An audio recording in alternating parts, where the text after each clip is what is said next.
I'm delighted to be joined by Sharon Brown, founder of Linked HR Solutions, a HR consultancy. Sharon's an experienced HR leader with a track record of partnering with senior leaders within businesses to help them deliver people solutions that are needed to help them deliver their business plans. Today, we're going to discuss the importance of purpose and culture for businesses.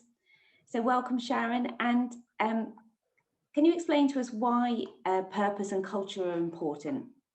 Morning. Yes, I can. I think for me, and particularly when I think of the current climate, I think purpose particularly is always important, but particularly now, because I think purpose helps to define why a company exists.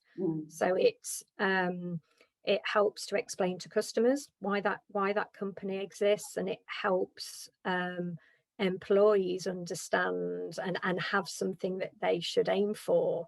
And I think currently, whilst people are working remotely, aren't connecting necessarily as regularly face to face with people that they're used to working with every day, it becomes even more important for people to really understand and connect back to the business that they're working for and the reason that business is there. Definitely. So what is culture? Can you explain that for us?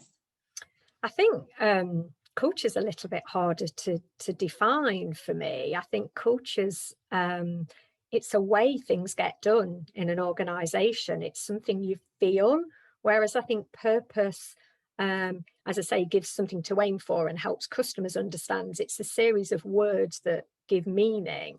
I think culture is much more of a feeling. And so I think a number of things make up culture within an organization. And personally, I think quite a lot of organizations spend a lot of time focusing on their vision or their mission statement and less about the culture that's needed to bring that to life.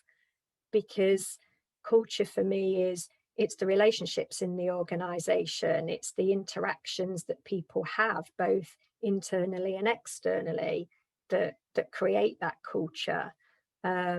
Yes, it might be the quizzes that happen, it might be the pizzas on a Friday lunchtime in the virtual world, it might be the informal team meetings that are happening, or as I say, the quiz nights. And I think all those traditions are really important in creating a culture in an organization. So I think it's less tangible.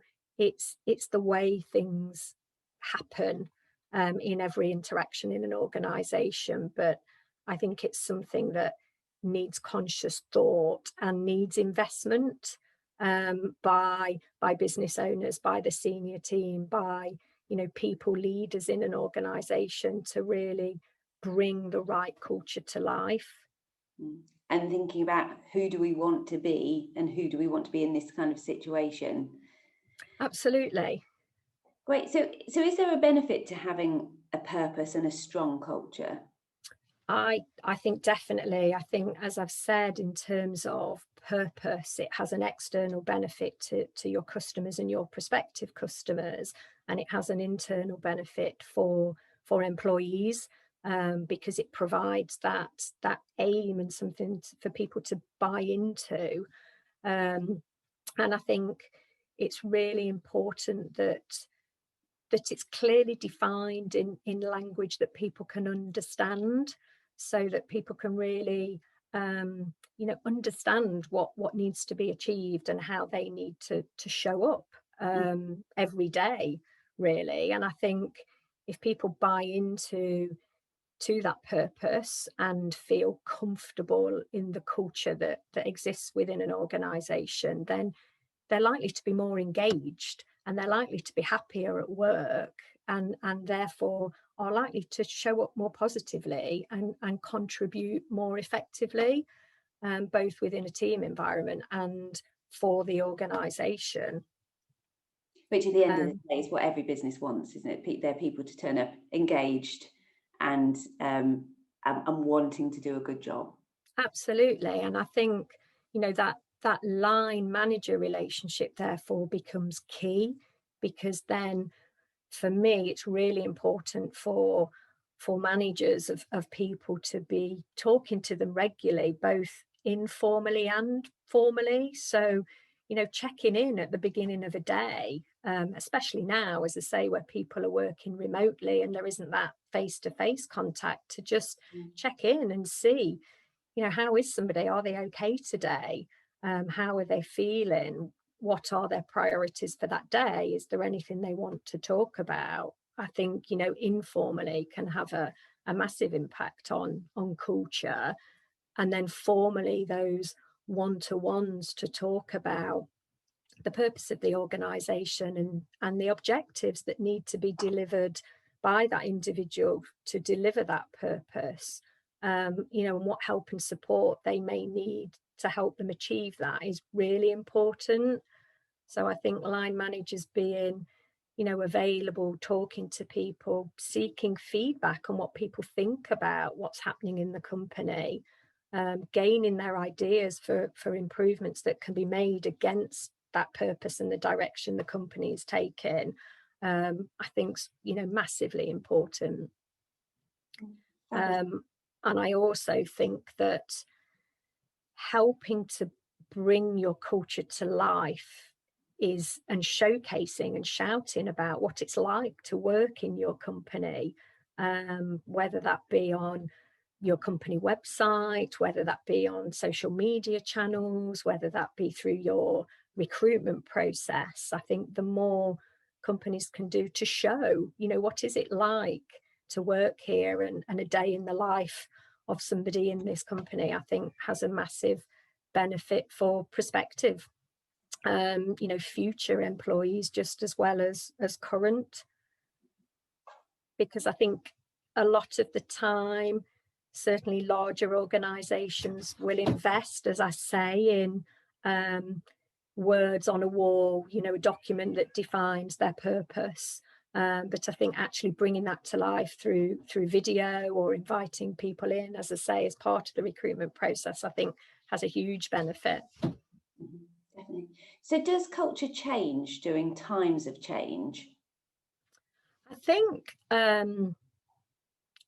it does in some organisations, but I'm not necessarily sure that it should. Okay. Because I think when organisations are experiencing change, quite a lot of the thinking and planning is on the process to make that change happen. And I think depending on the change, sometimes people can perhaps take different decisions or react differently to the way that they normally would. But for me, I think if culture is the way things are done in the organisation, and there's a defined way that we work and that we make decisions, and that we're confident our decisions are taken in the right way, that treats people the right way, in line with our culture, in line with our purpose, then that shouldn't change for me because the organisation is experiencing change. I think it, the process may be different depending on the change that's underway, but that cultural piece, I think, as long as it's been invested in and there are conscious decisions made, then no, I don't think it should change. Okay, great. But who owns culture? I would say everybody. I think quite often culture and the processes that are seen to deliver culture in a company. So by that, I mean performance management processes, the values that might underpin a mission statement, competencies or behaviours, for example, that may exist in some companies, I think are quite often owned by the HR department or the HR leader in a business. And I think all of those things are important, but as I've said, those processes and those documents won't bring culture to life on their own. It has to be everybody that buys into that purpose and feels that culture in the same way. And so I think there's some natural relationships that might exist in companies, depending on their size. So I think HR and internal communications, the way the company communicates brings to life culture in an organization. I think the people processes and the marketing processes, both from a customer experience perspective and a colleague experience perspective, should be hand in hand. And so if it's marketing or sales or operations that own that customer element, there should be a strong relationship again there between HR and that team, so that there's a consistent experience in line with the same values, in line with the same purpose. But for me, it's everybody in the company that plays a part in creating that culture. And I think leaders, whatever level they may be in a company, as I say, have a role to play in helping their teams and their individuals understand what's expected. But I think, as I said earlier, relationships are so key. Communication is so key, because that's what you feel. That's the interaction that you feel, and therefore everybody in a company plays a part in that. Definitely. Sharon, thank you so much for sharing your knowledge and your expertise with us today on purpose and culture. If anybody's got any questions, please feel free to connect with Sharon on LinkedIn and contact her directly, or myself, and I can give you Sharon's details. So thank you, Sharon. You're welcome. Thank you very much.